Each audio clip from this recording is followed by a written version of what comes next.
Hello everyone.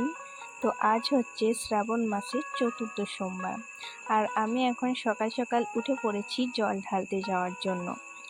কিন্তু হঠাৎ করেই প্ল্যান চেঞ্জ হয়ে যায়, তাই আমি বাড়িতেই জল ঢালি। তো এখন আমি স্নান করতে যাচ্ছি, এসে তোমাদের সাথে আবার দেখা হচ্ছে। এবারে আমি স্নান করে চলে এসেছি, এবারে যাব ফুল আর বেলপাতা আনতে। আর এই খামার বাড়িটা আমাদেরই, এখানেই বেলগাছ ফুল গাছ সব আছে।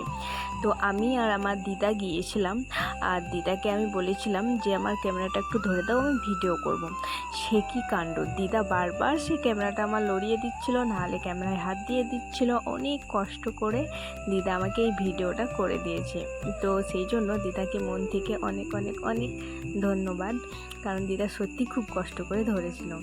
তারপর এখানে আমি পুজো দিয়ে দিয়েছি, তারপর তোমাদের সাথে একটু শেয়ার করলাম। যেহেতু আমি মামার বাড়িতে আছি, আর মামার বাড়িতে কোনো শিবলিঙ্গ নেই, তাই শিবের মূর্তিতেই আমি জল ঢেলেছিলাম।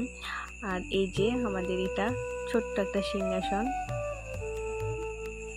তারপর দুপুরবেলা আবার গিয়েছিলাম খামার বাড়ি আমরা আনতে। আমরা গাছও আমাদের খামার বাড়িতে আছে। হঠাৎ করে আমরা মাখা খাওয়ার ইচ্ছে হলো, তাই বানিয়ে ফেললাম। খেতে কিন্তু অনেক টেস্টি হয়েছিল। আর তারপরে চলে এসেছিলাম একদম সন্ধেবেলা।